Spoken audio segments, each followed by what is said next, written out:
bem-vindas e bem-vindos todos a essa sessão. E, como sempre, casos que nos ensinam muito e nos fazem saber o tamanho da nossa ignorância, né, Edilete? Que é o primeiro caminho para aprender, é saber tudo que a gente não sabe, né? Casos sempre inusitados, né? Mas que a gente realmente descobre que é eles que nos ensinam, né? A gente aprende sempre, com cada paciente que a gente apresenta, a gente aprende um pouquinho. Esse foi um dos casos que a gente trouxe para vocês hoje. Aqui do meu lado direito está a doutora Mariana, que já é da diretoria já há algum tempo, né? Que vai nos ajudar no eletrocardiograma, que já fecha o diagnóstico com eletrocardiograma. Vamos ver se você mantém a tradição hoje. Uma responsabilidade grande. O doutor Paulo aqui, também é da diretoria já faz algum tempo. A doutora Carol Mizassi, que já está agora da diretoria recente, um membro novo. E ali no púlpito, né, de residente de R1 agora, o doutor Tito Paladino, que está de volta a casa, a volta do filho pródigo. Fazia tempo que o Tito não via aqui com a gente, vai estar aqui com a gente hoje. E estamos esperando o nosso residente, que não chegou ainda, e Tito vai começar por ele, né, Tito? Exato. Vou começar aqui. Como é jovem, faz o papel do treinar. Bom, primeiro é um prazer estar de volta aqui na Mioca Imagem. A barba está um pouco diferente, eu vou começar aqui ajudando o paciente. Então, o nosso paciente teve o primeiro atendimento aqui na casa, no IDPC, em 2018, MFDS feminina, 55 anos, procedente de Sorocaba, aqui do interior de São Paulo. O paciente foi encaminhado ao IDPC em 2018, tinha um relato de múltiplas internações prévias por uma IC perfil B, classificada na época, e afirma que esse quadro começou com tosse seca, uma dispneia progressiva, ortopneia, dispneia paroxística noturna e o edema de membros inferiores, que já vinha arrastado desde o ano de 2017, praticamente um ano antes. Antecedentes: obesidade grau 2, hipotiroidismo, menopausa aos 40 anos, era uma ex-tabagista com uma carga tabágica de 10 maços ano, cessou há 20 anos e também descrevia um abuso de anti-inflamatórios que ela não sabia dizer o nome para a gente. Outras medicações de levotiroxina, 175 microgramas e furosemida, 40 miligramas uma vez ao dia. Ao exame físico, tinha uma PA estimada em 110 por 70 milímetros de mercúrio, com uma frequência cardíaca de 94. A ausculta respiratória, nada digno de nota, além de alguns estertores bibasais. E cardiovascular tinha, sim, um sopro sistólico em foco mitral, graduado de 3 cruzes em 6, irradiação linha axilar anterior, essa, quase que eu não lembro, hein? Com aumento da intensidade observado junto à manobra de hand grip. No abdômen tinha uma hepatomegalia, 2 centímetros do rebordo costal direito. Essa era a história do paciente. Perfeito. Doutor Aldir chegou, pode assumir o seu lugar, enquanto a gente pede para a doutora Mariana interpretar o eletrocardiograma. Por favor, Mariana. Agora, esse primeiro residente que apresentou o caso vai longe, hein? Rapaz, é bom. Ele se vira muito bem, né? Próximo slide, por favor, doutor Aldir. Perfeito. Dando sequência, então, agora a gente vai iniciar o eletrocardiograma externo, vai ser comentado pela doutora Mariana Fuzi Nogueira. Bom, hoje não teve nem o raio-x de tórax antes, né, para dar uma dica. Não precisa mais. Bom, vamos lá. Obrigada mais uma vez pelo convite.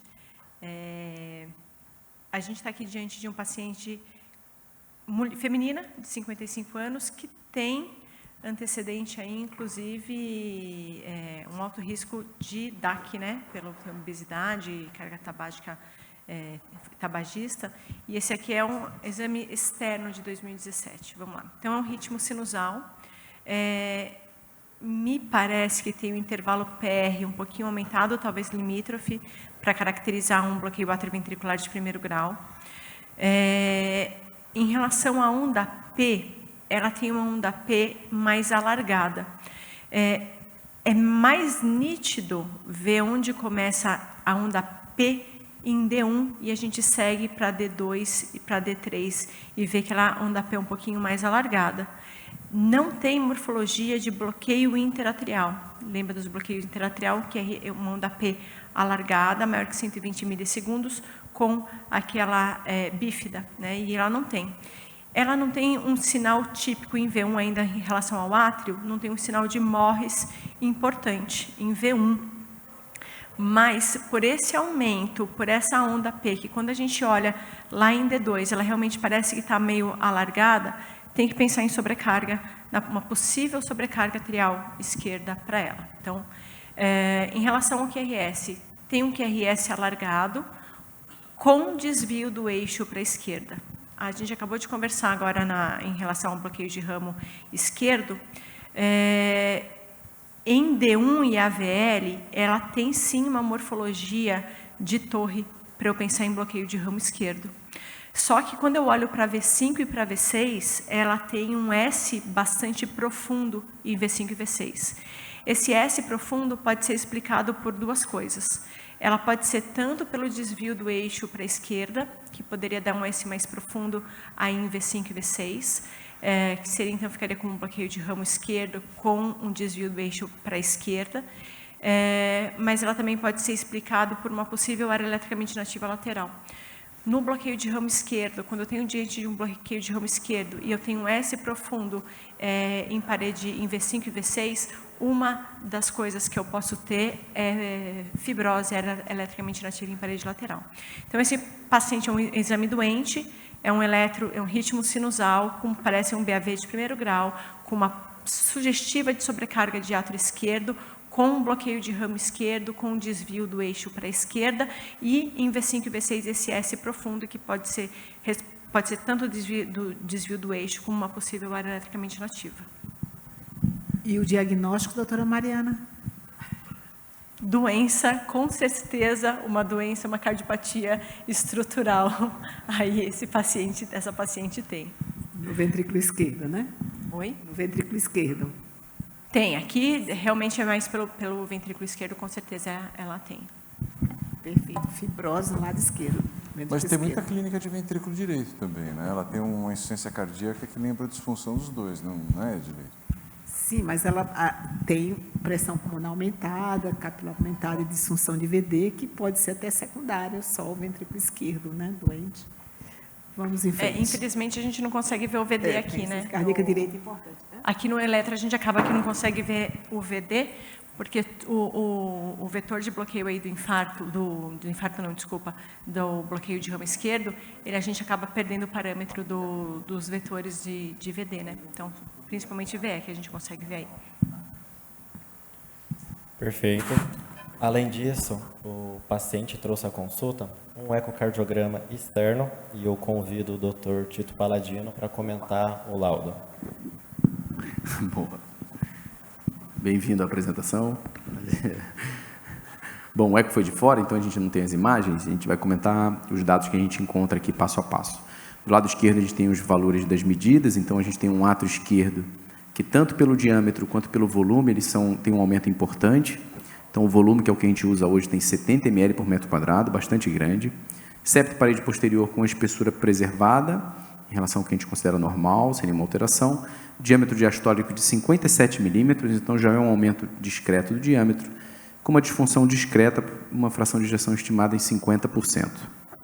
Na descrição ao lado, do lado direito, a gente tem uma retificação diastólica do septo interventricular associada a uma disfunção do ventrículo direito, fala mais a favor de aumento da pressão por volume, não diretamente por hipertensão pulmonar. A válvula mitral tem uma fusão parcial das comissuras, com redução da mobilidade da cúspide posterior, que chama muita atenção e parece ser de uma etiologia reumática. Tem uma ruptura de cordoalha relacionada à cúspide anterior e um refluxo moderado é importante, obviamente, secundário a essa ruptura da mitral. De válvula aórtica, nada significativo, e uma PSAP bastante elevada, com 75 milímetros de mercúrio. Basicamente é isso. Nós temos um raio-x, né, Aldo? Exatamente, a gente tem um raio-x feito no dia da consulta. Doutor Paulo, sua vez. Bom, eu já tive umas dicas clínicas aqui, né, para a gente ver, mas a gente observa um raio-x, duas projeções, na verdade. Na projeção do nosso lado esquerdo, a gente vê que tem uma área cardíaca aumentada, tá? Já chama atenção o sinal de dilatação do átrio esquerdo, né, o sinal da bailarina, e também tem uma cissurite no pulmão direito, aí, provavelmente, e uma redistribuição de fluxo. Então, dá muito a pensar, a gente raciocínio quadro clínico que poderia ser sugestivo mesmo de um quadro de IC, né? Um paciente com clínica clássica de IC, uma cardiomegalia, dilatação biatrial. E a gente vê que o arco aórtico não está aumentado, então tem que pesquisar alguma cardiomiopatia nesse caso, ou um comprometimento valvar que esteja causando o quadro clínico dela, né? Perfeito. Vamos em frente. Portanto, com os dados que temos até agora, pensamos que a paciente tem uma insuficiência cardíaca de qual provável etiologia? Vamos lá, vamos pedir para a doutora Larissa, que está estreando hoje, né? Depois de um longo tempo no Mioquimagem. O que você acha, doutora Larissa? É residente? É residente nova do setor. Olá, tudo bem? Peço desculpa, minha voz está um pouquinho falha, mas a gente vê um paciente com comprometimento até mais direito, né, do que esquerdo. Então, a função esquerda limítrofe, aí, como o Tito falou, de 50, mas tanto a repercussão clínica, né, como no ecocardiograma, a gente vê muito direito. O que chamou a atenção no eco é essa retificação do septo, né? Então, a gente pensa até, não é patognomônico, mas até a equalização de pressão, pensaria em alguma restritiva X, aí poderia ser, mas desse acometimento, né, mas sendo, não sei se causa ou repercussão, essa disfunção valvar também prejudicando bastante, né, essa hemodinâmica. Perfeito. Mas vamos pedir ao Tito de novo, se a gente fosse pensar, a doença está mais do lado esquerdo ou é mais no lado direito? A gente tem uma pressão pulmonar elevada, de 75, e muito elevada, uma HP severa. Mas com átrio esquerdo muito grande, né? Então, dá mais a entender que essa hipertensão pulmonar seja pós-capilar do que pré-capilar, ou seja, que a doença esteja no lado esquerdo como causa dessa hipertensão pulmonar. Você não acha, Tito? Perfeito. Antes de você responder, deixa eu fazer uma complementação da sua pergunta. É uma pergunta mesmo.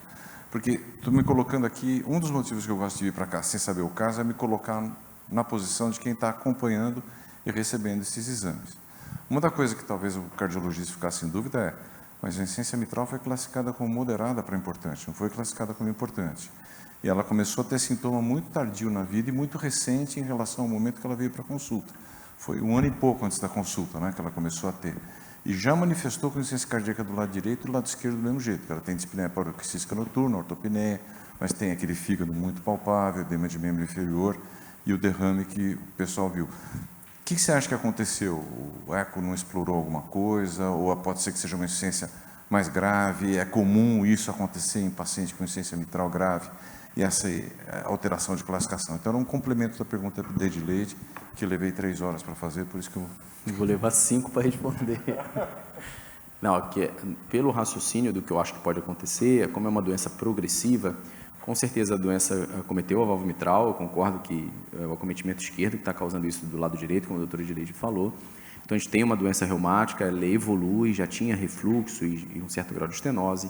Com o tempo, com o acometimento do subvalvar, tem a ruptura, então o átrio já devia ser grande, ele tem uma ruptura de cordoalha, piora o volume e isso piora um pouco mais o sintoma do paciente. Acho que essa seria a sequência mais razoável para a gente ver, só olhando aqueles dados, né? Então, uma doença do ventrículo esquerdo, essa IM provavelmente não acometeu o ventrículo esquerdo de forma tão contundente igual o direito, mas com essa ruptura piorou o átrio esquerdo, piora o lado direito, e mais recente por causa disso, por causa da ruptura. Antes devia ser um quadro mais arrastado e mais crônico.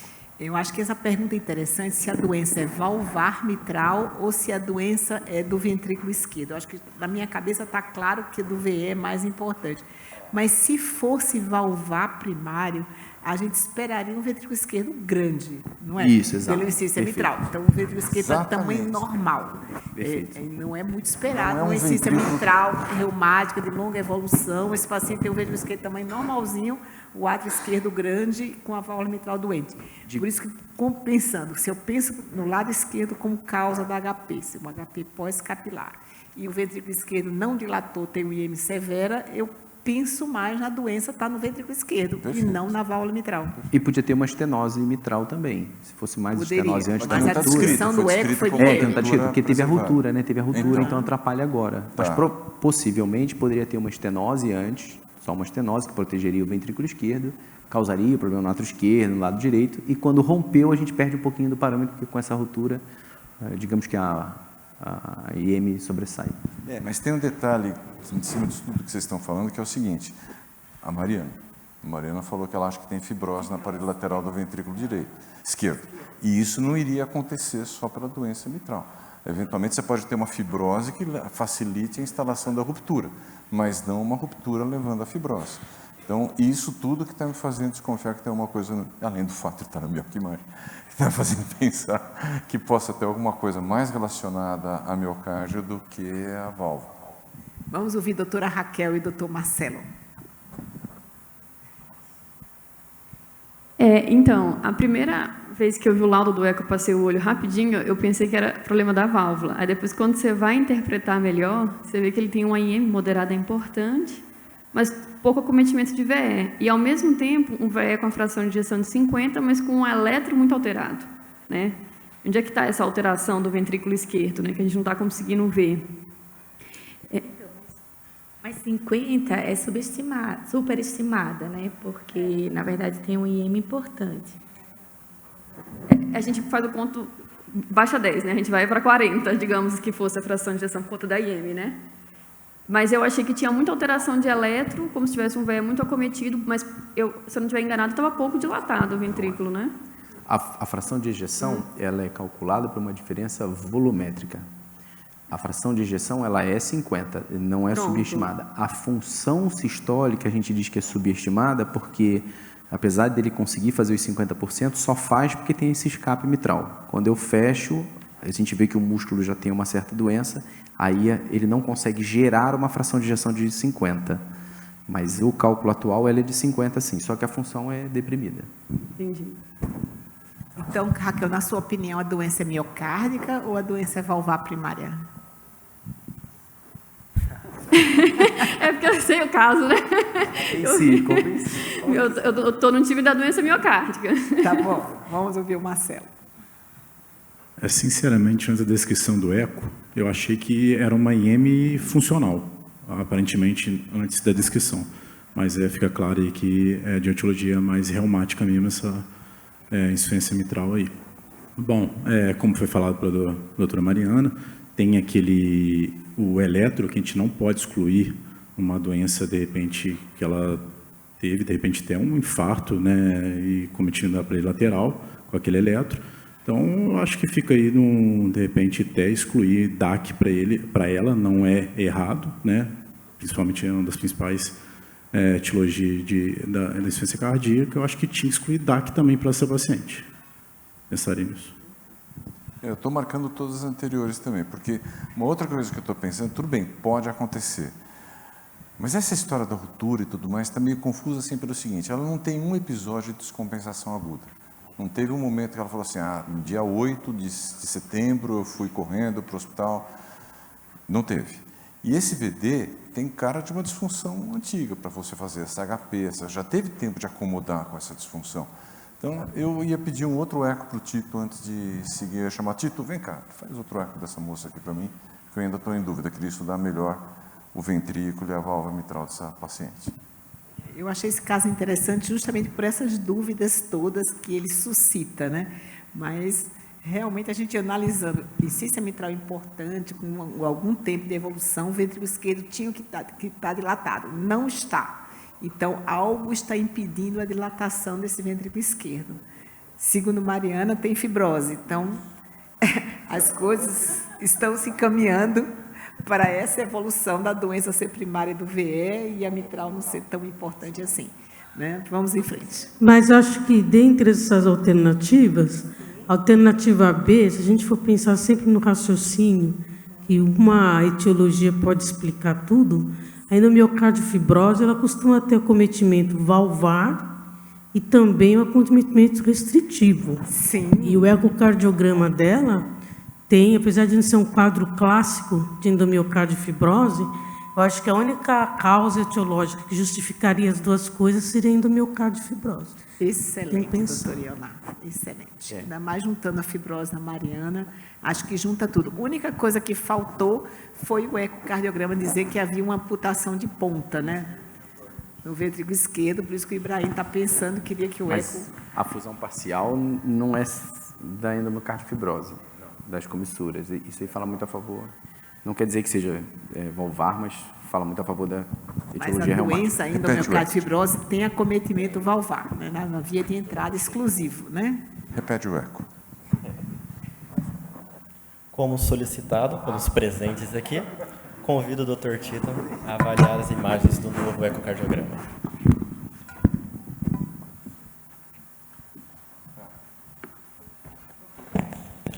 Bom, vamos lá. Aqui à esquerda, a gente vai começar uma imagem paraesternal eixo longo, ventrículo direito, ventrículo esquerdo, aorta e o átrio esquerdo. A gente já consegue ver um aumento bastante importante aqui nesse caso do ventrículo esquerdo. O ventrículo direito não parece tão grande, tem uma disfunção significativa aqui nessa visão, e o átrio esquerdo bastante aumentado. Então a gente tem aqui o volume indexado de 63, menor do que estava estimado no eco anterior, mas também um aumento importante, nenhum aumento do septo da parede posterior, e aquele aumento significativo do diâmetro diastólico em 72 milímetros, muito maior do que o anterior que estava descrito no outro eco. Curioso também a fração de ejeção de 27%, mostrando uma disfunção importante, a gente considera essa disfunção abaixo de 30 como importante, e é uma hipocinesia difusa aqui, aparentemente, do ventrículo esquerdo. Seguindo a análise com Doppler, a gente não vê nenhum refluxo, nem pela prótese biológica, nem pela válvula nativa aórtica, né, nem aqui na mitral, nem na aórtica. Fazendo análise ao eixo curto. Eu acho que esse eco tinha que ser apresentado depois, né? Era melhor, né? Era melhor, né? Eu também acho que era melhor isso aqui. Falando em spoilers... Não era para ter feito, né? Aqui está a prótese biológica em posição mitral. A gente vê ela, a prótese ela não fica exatamente na posição igual da válvula nativa, por isso que ela fica um pouquinho, literalmente tortinha, mas dá para ver os folhetos, sem nenhum refluxo significativo, também nenhum aliás significativo, mostrando que está normal funcionante, acredito eu, pelos gradientes. Aqui fazendo o eixo curto do VE, também mostrando uma disfunção importante, uma hipodifusa. O VD, uma disfunção bem discreta do ventrículo direito, nada significativo. Análise dos gradientes com 12,5, máximo e médio, então dentro da normalidade, com uma área estimada de 1,6. Tito, antes de você mudar, volta lá um pouquinho. Claro. Você não vai falar, é claro, para não dar mais spoiler, mas quem olha esses 4 câmaras aí já tem uma hipótese diagnóstica do que seja, não tem? Essa cara desse ventrículo com esse jeito de balão bobo assim na porção proximal. Eu acho que sim. A gente já imagina, né? Eu já tinha falado um pouco, né, sobre mais. Ó, mais uma vez, aqui, o aumento, aqui o aumento importante biatrial e o volume do átrio esquerdo de 63, a gente vê o átrio direito praticamente do mesmo tamanho do átrio esquerdo, então considera como aumento importante. Disfunção do VD discreta de 30%, lembrando que um FAC normal é dado como acima de 35%. E tem uma descrição de plastia da válvula tricúspide. Aqui a gente não está conseguindo ver tão bem, mas geralmente nessa região, com um bom resultado, já que não tem um refluxo significativo. Mais uma vez a válvula aórtica, também sem refluxo, sem aliase, mostrando nenhuma estenose nessa válvula. Aqui o movimento do septo, que já tinha sido descrito previamente, então a gente tem um movimento anômalo do septo, e digamos uma hipocinesia apical aqui do ventrículo esquerdo. Um pouquinho mais exacerbada do que o resto dele. Você acha que a ponta está amputada, Tito? Está amputada? Amputada, sim. Está Olha, mal visualizada. Não, olhando nessa visão aqui, eu não conseguiria fechar 100%, mas é uma suspeita sim. Mas eu não conseguiria fechar 100%. Talvez por isso o primeiro ecocardiograma também não deu esse laudo, né? Não está tão fácil ver não tá tão o fácil eco de ver a ponta do VE, É spoiler. Mas não dá para dizer com tanta clareza aqui nessas imagens. Fica difícil em alguns casos, né? Aqui mais uma vez mostrando o acometimento do ventrículo esquerdo, aumento tanto dos volumes quanto uma redução da fração de ejeção. Aqui só mostrando os valores de referência e o strain para mostrar a deformidade. Então, aqui a fração de ejeção já está reduzida, mas como a Raquel tinha comentado da fração de ejeção, a gente pode encontrar uma fração de ejeção preservada, que é a relação ao volume, e um strain também bastante alterado. Aqui no caso não é esse o caso. A gente tem um strain alterado em todas as regiões, basicamente, com uma discinesia apical, ele bem reduzido de 7%, mostrando que além de uma queda da fração de ejeção, tem uma disfunção sistólica bem significativa.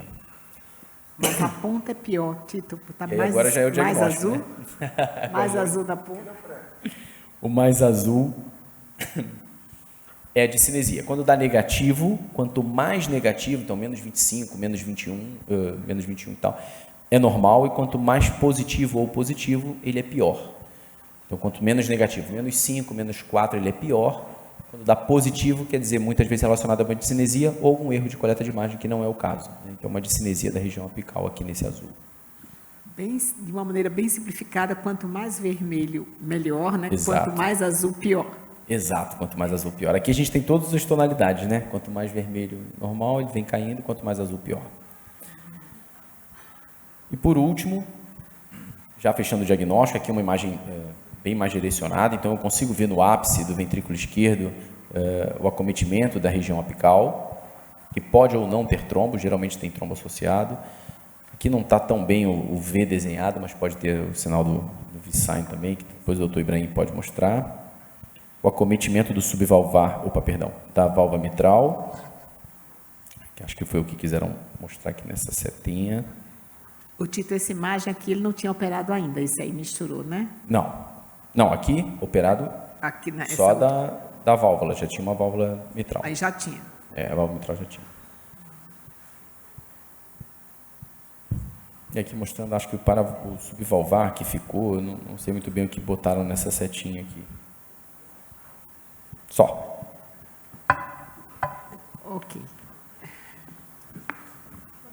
A ressonância preta, né?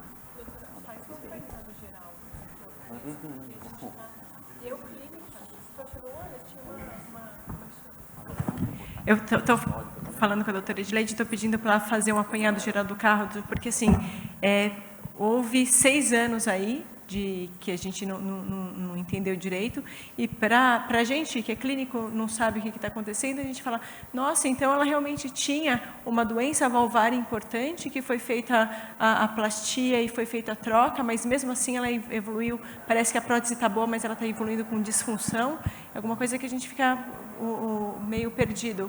Verdade, porque esse eco não era para ter sido mostrado agora, o tratamento da paciente, realmente houve uma distócia aqui. Então, a gente já estava naquela situação do diagnóstico inicial da paciente, a gente ia propor o tratamento mais para frente, né? Mas, então, a gente estava decidindo qual era o diagnóstico, vamos esquecer esse eco e vamos seguir em frente agora com a ressonância pré, né? Vocês vão ver agora a ressonância sem tratamento nenhum. Por favor, doutor Paulo. Então, vou viajar no tempo. A gente está vendo aqui a imagem de ressonância magnética.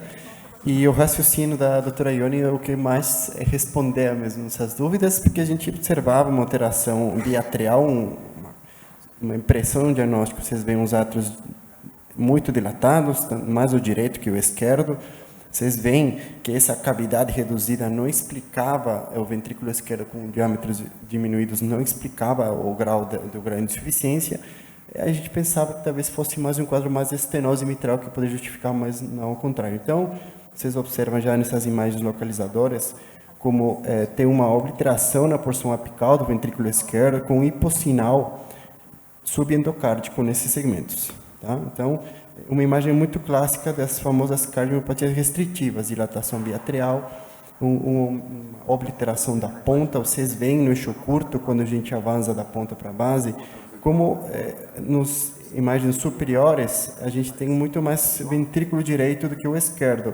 E o ventrículo esquerdo começa a aparecer já no corte superior direito, mostrando assim esse sinal clássico dessa obliteração da ponta e com uma restrição de volume sistólico e volume diastólico final. E aqui só vou acrescentar o que o Tito conversou, justamente que a fração de ejeção não é mais que a diferença de volumes, né? Vocês veem que nesse ventrículo que a gente está vendo aqui, tanto o volume sistólico e diastólico está reduzidos em comparação com o ventrículo direito. Então, a gente observa que essa função sistólica aqui, nessa época, viajando no passado, com o cálculo da fração de ejeção, deu em 50%, tá? Então, não quer dizer que a função, que o stroke volume seja adequada, porém, a fração de ejeção, a diferença de volume sistólico e diastólico final, era no limite superior à normalidade. Nessa imagem colorida, só para mostrar para vocês como a gente aprecia com cores muito melhor, essa diferença de sinal na porção subendocárdica em relação à porção apical. Embora todo seja obliterado, a gente percebe que tem uma alteração de sinal no subendocárdio e na porção apical. Então, o que me chama a atenção aqui, doutora Edileide, talvez poderia justificar, é que esse ventrículo direito eu acho muito uma discreta disfunção. Não é um ventrículo direito bom para o paciente. Tá? Mas ele não tem amputação de ponta, né? Não, o ventrículo direito está ok. Tá? Mas tem um certo grau de alteração segmentar. Aí não está concordando muito com isso, não. Vamos ver. Agora, uma imagem em 2 câmeras, onde a gente observa com muito mais detalhe essa obliteração da ponta. E o que a gente já tinha observado nas imagens coloridas, esse hipossinal aqui é muito sugestivo de uma imagem, de um diagnóstico que já vamos falar no final. E essa imagem em 3 câmeras, vocês veem que a porção infralateral basal está contraindo bem e parece que ela está pagando as contas da porção basal dessa função. Né? Vocês veem que a cavidade, a porção apical está muito obliterada e não consegue ter um volume sistólico adequado. E aqui, essa alteração é o átrio esquerdo dilatado e a gente observa assim um certo grau de refluxo mitral que acaba sendo mais excêntrico, dando mais notório que talvez tinha sim essa doença reumática corroborando com esse grau de insuficiência. Lembrando que a endomiocardiofibose começa com alteração apical do ventrículo esquerdo, mas pode-se ter uma alteração também valvar, começando pelos músculos papilares e sim envolvendo também no subvalvar. Mas esse paciente também tinha alterações morfofuncionais sugestivas de uma doença valvar primária. Na imagem de perfusão, vocês observam claramente como tem esse hipossinal, defeito de perfusão e repouso acometendo predominantemente na porção apical. Deixa eu partir para o eixo longo aqui. Então, a gente observa como o hipossinal acaba sendo muito mais notório na porção apical e aí tem os grandes diferenciais. Já pensando na hipótese diagnóstica, pensando se trata mais de trombo ou calcificação, muito sugestivo de uma endomiocardifibrose. E aqui é o padrão clássico de padrão de realce tardio, onde a gente observa o sinal do duplo V no ventrículo esquerdo, caracterizado por uma imagem com realce tardio na ponta e aqui um hipossinal subendocárdico. Vocês veem que nas imagens de cine tem uma obliteração da ponta, mas quando a gente faz uma caracterização do tecido, a gente observa o clássico sinal do duplo V. Infelizmente, a gente nessa época não foi realizada uma tomografia, mas a tomografia ajudaria a diferenciar claramente esse hipossinal muito característico que evolui para a calcificação nesse subendocárdio. Tá? Então, pela ressonância magnética, os achados morfofuncionais e caracterização tecidual sugerem muito um diagnóstico de endomiocardifibrose, né? Justificando os achados clínicos que a gente conversou. Perfeito. Então, não temos dúvida, né, que é endomiocardifibrose é o diagnóstico desse paciente.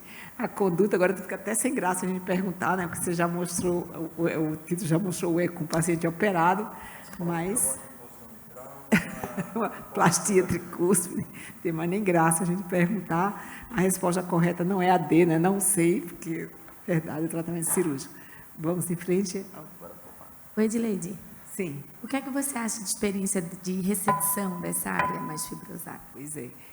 A gente tem cirurgiões que eram acostumados, que não estão mais aqui no Dante, que faziam muito bem feita a ressecção endocárdica, mas a grande questão é a hora certa de fazer.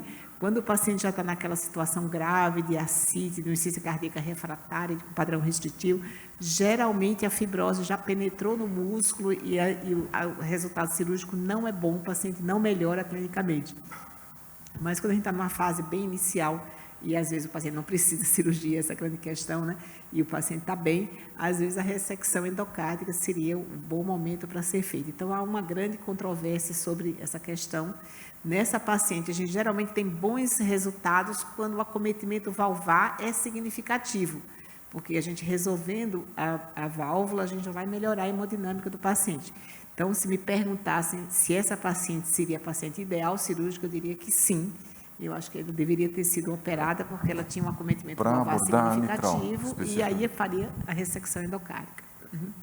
E eu esperaria uma boa evolução dessa paciente, que foi o que não Você faria aconteceu. ressecção? Porque o quadro clínico desse paciente, ele já sugere tudo isso que você falou, um quadro clínico mais avançado, comprometimento do músculo. Ela Ainda assim, você tinha acha uma que ciência valeria a pena mitral fazer? importante, que talvez Não, então, tudo faz a fosse, cirurgia para abortar as mitral duas e coisas ressecar. associadas, e se eu fosse intervir na válvula, eu faria a ressecção endocárdica, sim, mas o ideal é que fosse com um cirurgião experiente, o que é quase impossível, porque uma cirurgia de N muito reduzido, a gente ter um cirurgião que esteja experiente fazer isso não é fácil, né?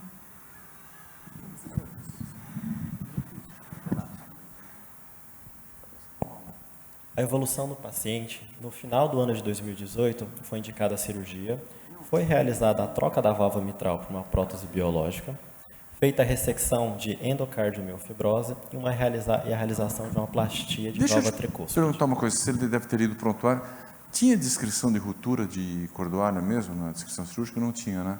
Porque não parecia, né, Paulo, pela ressonância você achou que tinha? Caracteristicamente, acaba tendo um refluxo muito mais excêntrico, né? E na ressonância não chamou muito a atenção isso aí. Ao contrário, os músculos papilares, a inserção do infralateral basal parecia que estava sendo acometida pela endomiocardiofibrose, que poderia ser mais a alteração no... A fibrose que a Mariana tinha descrito desde o começo, eu tive que rever as imagens. Mariana sempre acerta, né? Sempre acerta. Não, e eu perguntei isso porque atrapalhou muito o raciocínio da gente essa questão da ruptura de cordoária, né?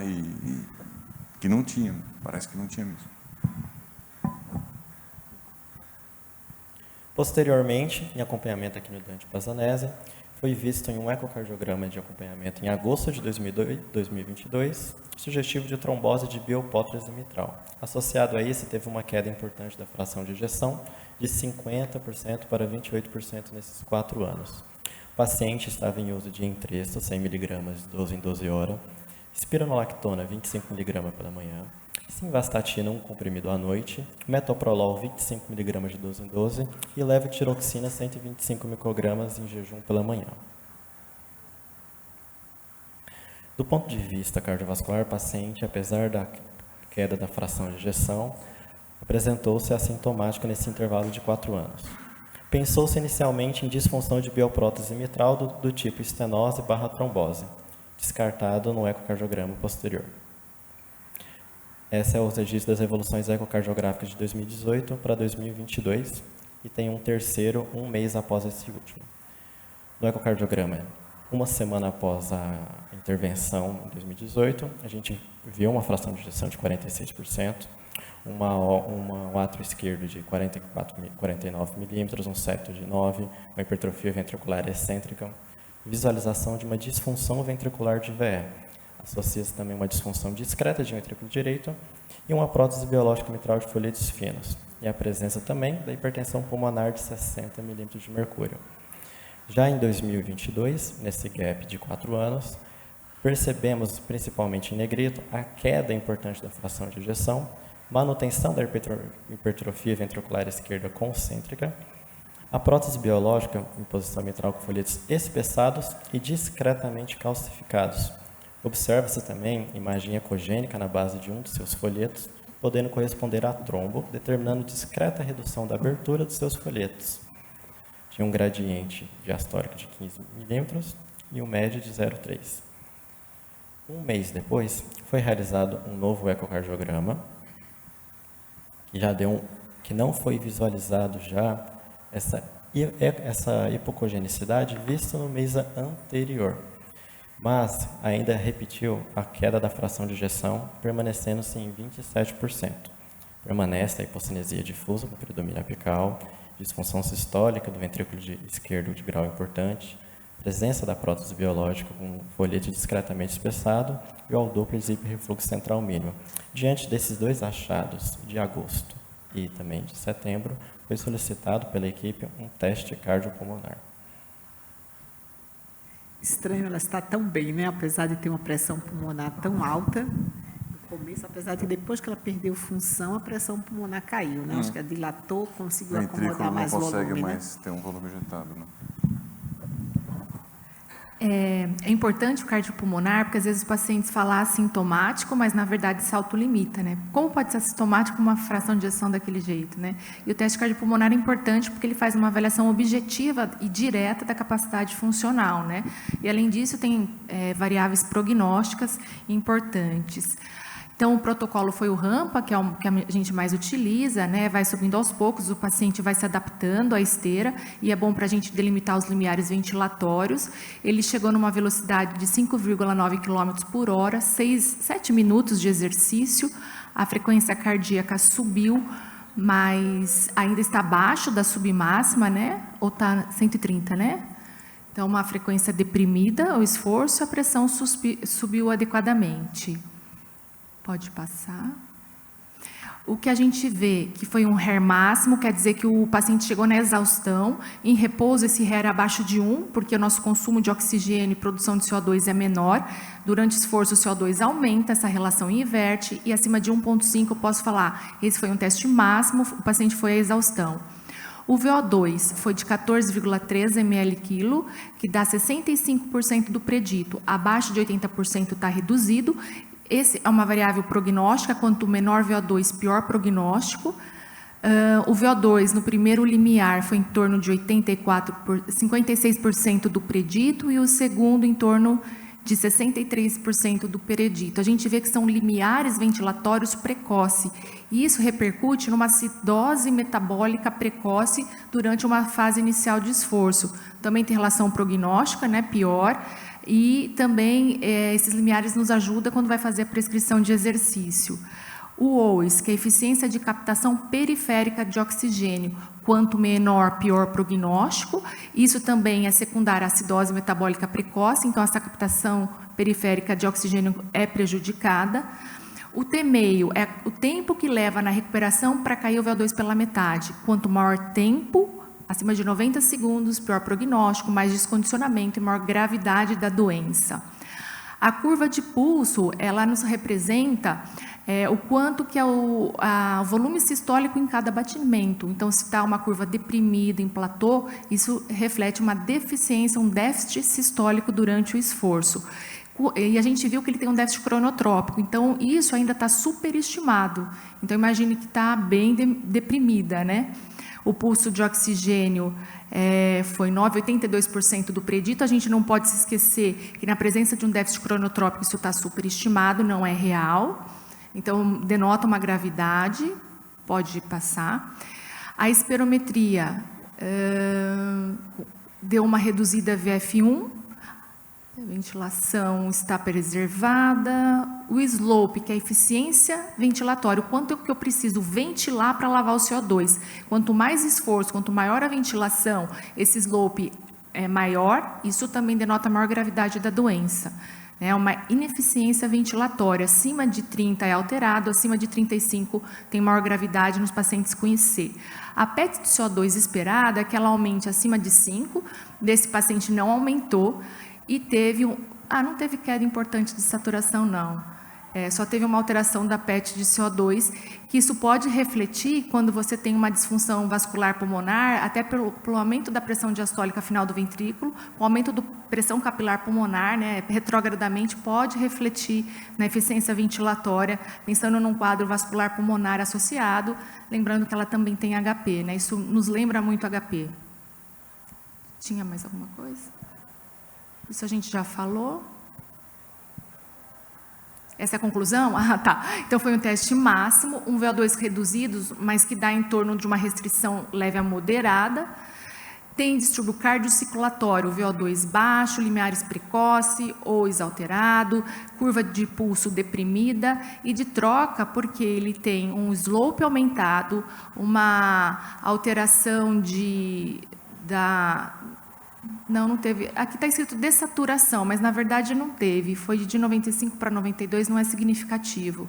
E o elevado VVCO2 que reflete a ventilação. A doutora Flávia e o doutor Marcelo, que são experientes cardiopulmonar, queriam complementar, não vale corrigir. Vocês querem complementar alguma coisa? Marcelo, quer complementar? Complementar alguma coisa? Não, de forma alguma. Bom. Professora, só voltando no tempo, no caso, sem os exames de imagem todos, só de repente com aquele primeiro eco que o Tito descreveu externo, se tivesse, lógico que a Ioná matou o diagnóstico, mas se tivesse uma eosinofilia, aumentaria a minha suspeição ou não?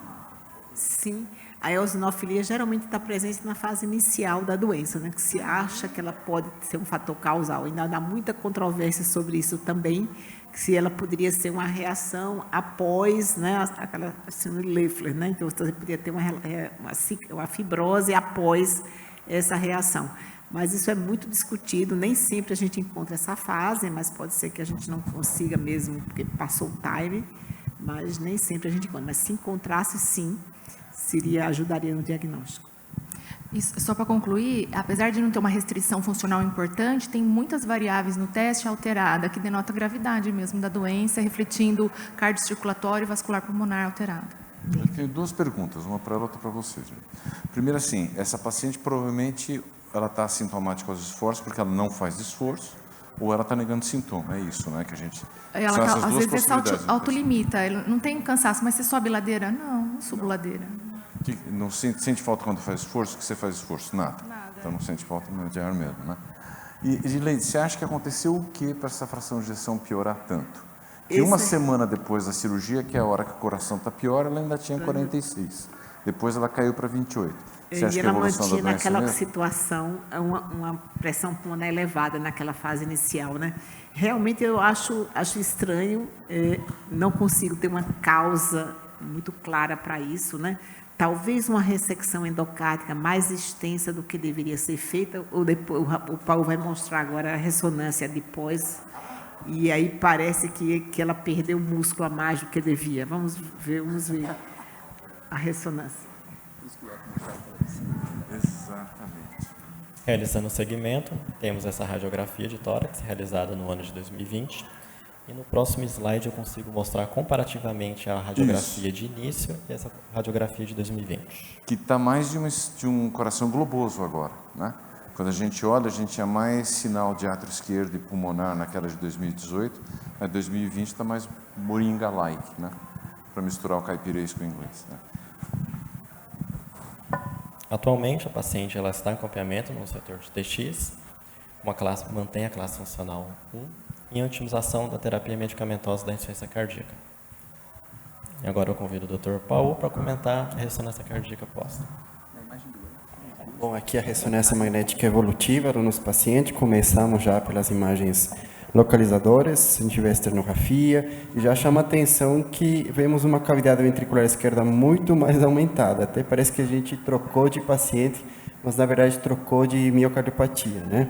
Então, inicialmente tínhamos uma cardiomiopatia restritiva, agora a gente observa que as cavidades ventriculares esquerdas estão muito dilatadas, tem alteração de contratilidade difusa, predominantemente, na minha opinião, a porção apical tem uma alteração segmentar muito mais pronunciada que nas porções basais, e a gente observa nos cortes mais para a base essa imagem da prótese biológica vista pela ressonância magnética.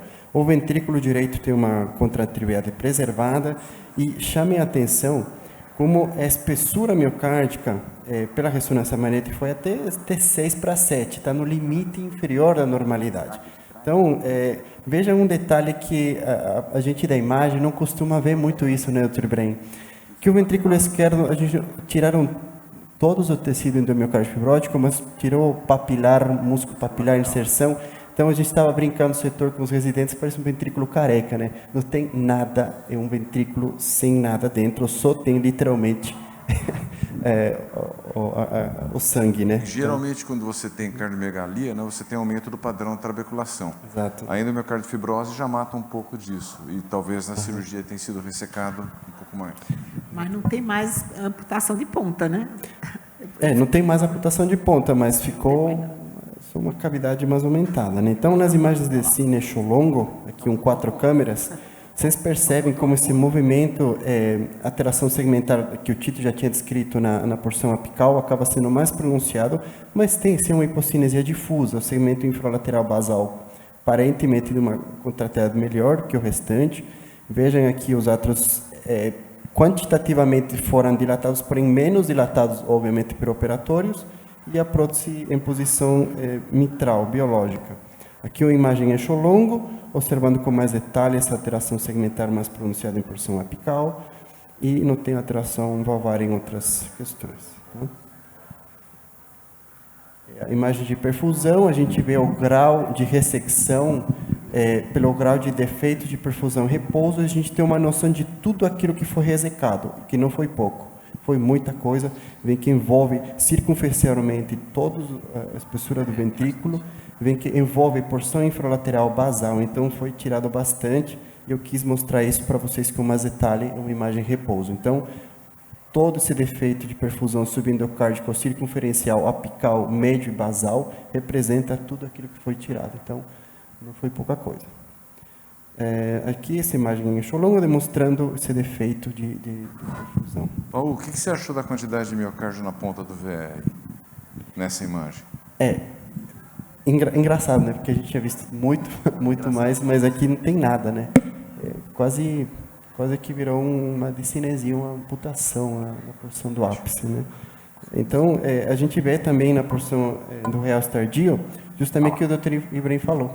Porção apical reduzida é sugestivo de um infarto, né? Na verdade, não consigo explicar as causas, mas esse realce transmural na porção apical, essa alteração segmentar mais pronunciada, são muito sugestivos de um infarto. Eu não consigo cravar depois do procedimento, porque não temos um padrão de infarto muito extenso no ventrículo, porque tem um padrão de infarto muito mais apical, que não justificaria uma disfunção sistólica tão importante, mas com certeza a gente tem essa opção diagnóstica, que é o infarto na porção apical. Não sei se a gente aventar o diagnóstico até pós-operatório, não sei se teve alguma clínica sugestiva, mas o que chama a atenção são essas duas coisas. E aqui, essa imagem clássica, que sempre coloca um comparativo do pré e o pós, vocês veem como a gente trocou de miocardiopatia, né, um lugar mais restritivo para uma EC dilatada, né, e vocês veem que a porção apical ficou mais acometida com essa discinesia da ponta. Então, Paulo, como as imagens do eco vieram muito juntas, talvez a gente tenha falado de uma vez só entregado o diagnóstico, mas dá para ver bem aquilo do strain à direita, a gente consegue ver que o ápice faz quase uma discinesia, mas é onde está o strain azul, né, que a gente já falou que é o pior. Você vê a melhora do ventrículo direito, que também tinha sido vista lá, né? Sim. E realmente deve ter sido uma retirada um pouco exacerbada de músculo, necessária da doença, mas que tenha causado essa alteração. Eu pedi para você deixar nessa imagem que eu queria fazer um comentário meio filosófico, que é muito comum a gente falar assim, como é que está a função ventricular desse paciente? A fração de ejeção deu 40. A fração de ejeção não é sinônimo de função ventricular. Função ventricular é a capacidade do coração preencher as necessidades metabólicas do organismo, em repouso e em esforço, e de acomodar o retorno venoso de um ciclo cardíaco normal sem aumento da pressão venosa. E tanto a esquerda como a direita é uma prova disso. Vejam que a esquerda ele tinha uma fração de ejeção de 50, mas ele tinha uma cavidade muito reduzida, e ele contraía, o pouco que ele contraía, uma parte voltava para o átrio, e uma parte ia anterógrada como deveria ir.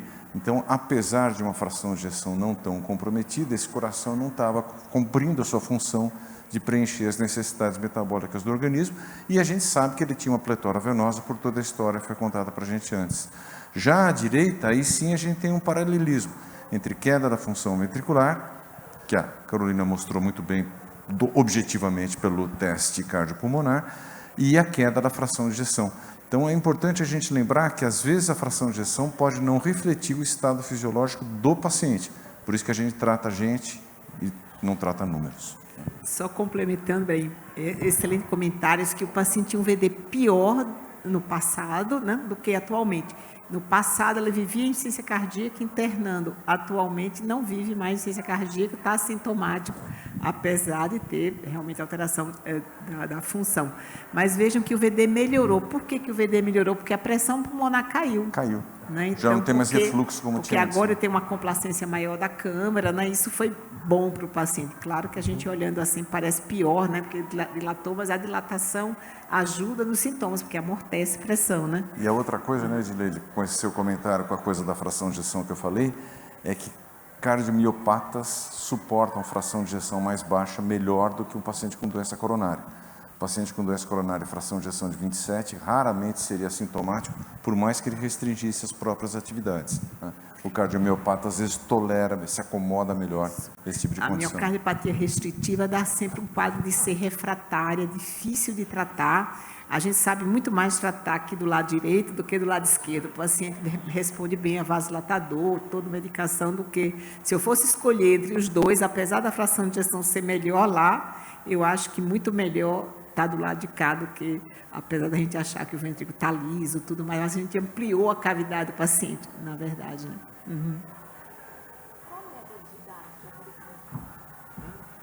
Média de idade da endomiocardiofibrose. Então, é uma doença que a gente está vendo cada vez menos, né? Está muito difícil a gente ver, mas a média de idade é essa, 40, 50 anos. A maioria das vezes a gente encontra o paciente nessa idade. Tá chegando para nós. A doutora vai fazer um resumo, né? Está chegando para nós, então, essa faixa de etária. Eu acho que a minha já passou um pouco, mas tudo bem. Então, boa tarde, eu me chamo Isabela, sou R1 de Clínica Médica do Heliópolis. Eu vou falar um pouquinho sobre endomiocardiofibrose. A endomiocardiofibrose é uma miocardiopatia restritiva, uma das mais prevalentes no mundo, afeta aproximadamente 10 a 12 milhões de pessoas. É uma doença cardíaca estrutural que se caracteriza por fibrose na região do subendocárdico, na região apical do ventrículo direito, ventrículo esquerdo ou então em ambos os ventrículos. Ela foi reconhecida na primeira vez na década de 1940 na Uganda e tem mais prevalência na África Equatorial, Sul da Ásia, Índia, Colômbia, Venezuela e o Nordeste do Brasil. É uma doença que acomete principalmente jovens, que ocorrendo em crianças, adolescentes e adultos jovens, e está relacionada com um baixo nível socioeconômico e também com uma dieta pobre em carnes e peixes. No Brasil, é uma doença que tem maior prevalência em mulheres, com uma relação de 5:1.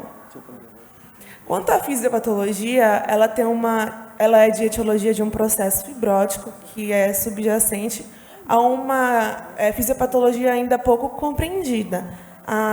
O estudo histopatológico demonstrou que há um aumento do depósito de colágeno tipo 1, infarto subendocárdico, fibrose e também presença de trombos.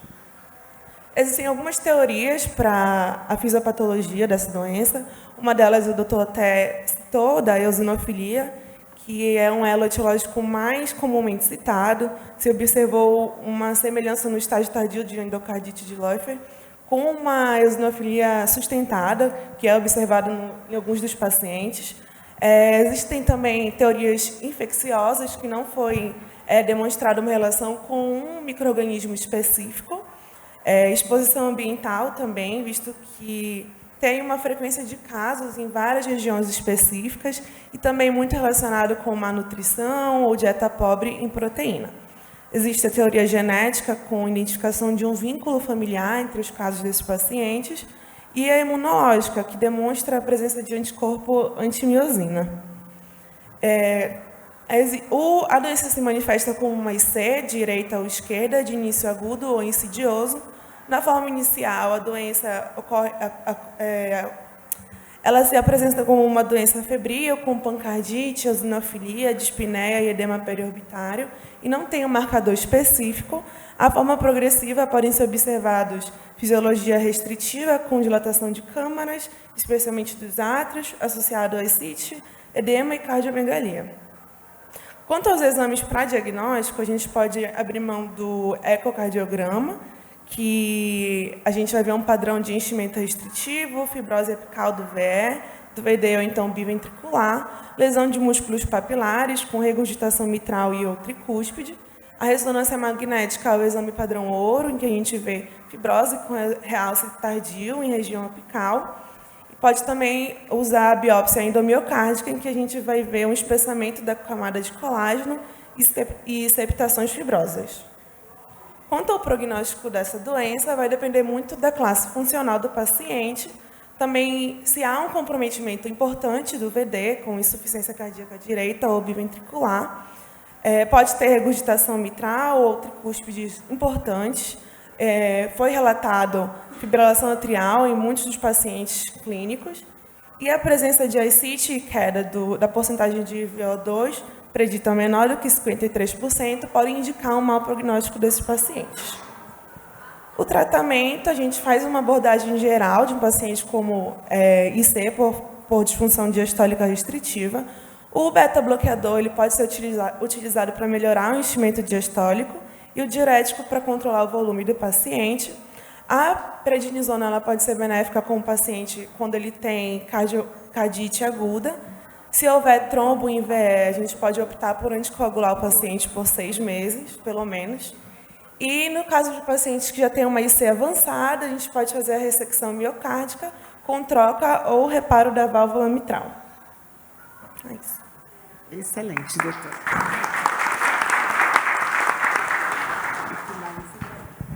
Finalizar dizendo que, assim, engraçado, até comentei com o Tito, que é uma doença que pega uma faixa pobre do mundo, né? Talvez por isso a gente saiba pouco. Tem um antigo professor meu de infectologia que dizia que se a guerra do Vietnã tivesse durado mais 5 anos, a gente já tinha cura para a malária. Então, a doença não pega país rico, a gente às vezes tem menos conhecimento do que a gente gostaria de ter. Mas foi uma reunião fascinante. De novo, os detalhes ensinam muito para a gente, né? Alguma coisa desde o início não estava batendo entre o quadro clínico, a história, o ecocardiograma. Na dúvida, a gente tem que seguir, as coisas têm que fazer sentido na cabeça da gente, senão não vale a pena. Mas vale muito a pena vir aqui.